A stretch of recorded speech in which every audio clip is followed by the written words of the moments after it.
I don't know why I need to make a video on this, but I need to because it's big news. Jim Harbaugh has gotten suspended 4 games of the 2023 regular season with Michigan because he bought a recruited cheeseburger. Um,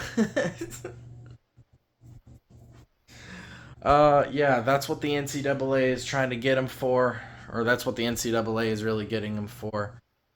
He bought a recruit a cheeseburger, hamburger, whatever. I don't know. Was there bacon on the burger? Was it a good burger? I want. That's what I want to know. Was it a good burger? Um. Uh. Man, the NCAA is largely irrelevant. Um. Like, but every once in a while they gotta flex their tiny muscles, right? They gotta use whatever small amount of power they have left because they can't do anything about NIL. They just can't. So every once in a while, they want to come up and give a team or a coach some ridiculous punishment over something that happened 3 4 years ago that make no difference. Place, and NCAA decided to go after Jim Harbaugh. Um, yeah, so he's going to be suspended for the first 4 games. And now over this whole thing, and I guess Sharon Moore, our offensive coordinator, is also getting suspended for a game, probably the first game. That's what I'm hearing about, of course. Um, and our tight ends coach, I can't remember his name. I'm drawing a blank on his name, but him also for 1 game. Uh, Now, before you guys make your comments, if I see any comments about, oh, he didn't get suspension because he bought a cheeseburger, he getting suspension because he bought a cheeseburger and lied about it. If I see those comments, that's how I know you didn't watch the video. You only read the title.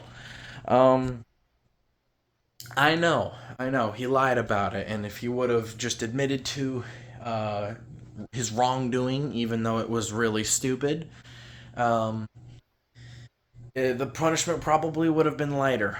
Um, but he didn't. He didn't admit to his mistakes.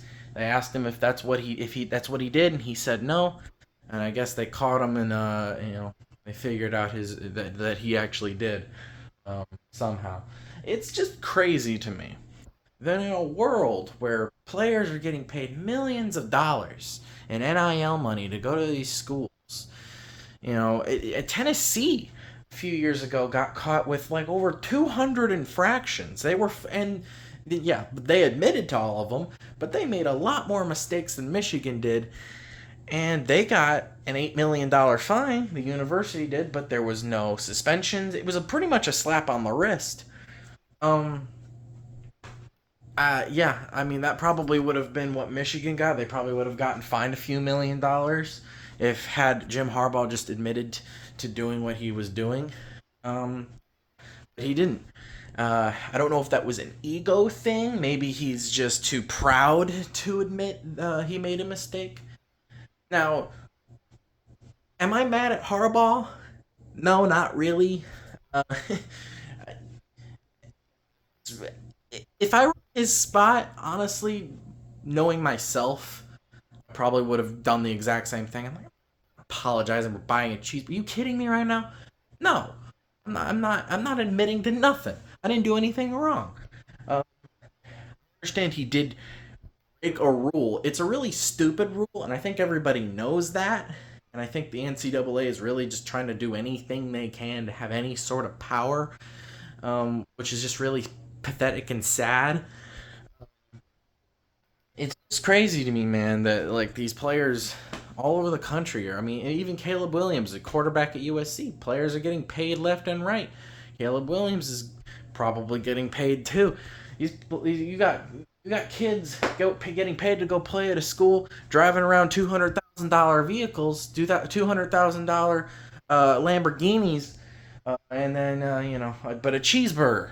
That's too much. A hamburger. Is it a cheeseburger or a hamburger? Um, whatever it is, that's too much. That's too much. You can't do that. You can't. A hamburger is just too much, man. It's just too much. As much as I'm making fun of it, it is just really a goofy situation. In terms of how this will affect Michigan's play on the field, it might affect it a little bit. But the four games he's suspended for, East Carolina, UNLV, Bowling Green, Rutgers, all of them are home games. We're heavy favorites in all four games.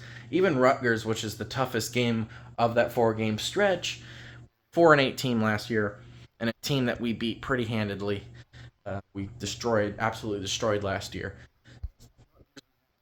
A good team this year. I have no doubt in my mind we'll still be able to beat them even without Jim Harbaugh. And then Jim Harbaugh gets to come back for the first road game of the season against Nebraska. The whole thing is just really silly. Um, I think Jim Harbaugh found out that he was getting suspended for the first four games. He was probably laughing his butt off. No, I probably would have been too, and I won't blame him. And listen, I'm not a Jim Harbaugh apologist. I've been very critical of Jim Harbaugh in the past. Back in the 2020 year, I was calling for him to be fired. If you go back in some of my 2020 videos from a few years ago, I wanted the man gone. I made videos completely crapping on Jim Harbaugh. So before anyone says that I'm a Jim Harbaugh apologist or a defender, no, he can't do no wrong. That's not true. I'm on his side because this whole thing really is ridiculous, and I think 99.9% of people who, with any common sense in their brain, are on Jim Harbaugh's side and Michigan's side, and the only people that aren't on Michigan's side are Jim Harbaugh and Michigan haters, people that would fire him if they could, even though he did nothing wrong. Um, yeah. I don't think it'll make a big difference on the season, and I think honestly, motivate the team more when he comes back. So maybe at the end of the day, it'll be good for us. So I don't know. I don't really have anything else to say about it. The NCAA, man. The NCAA. Such a pathetic organization.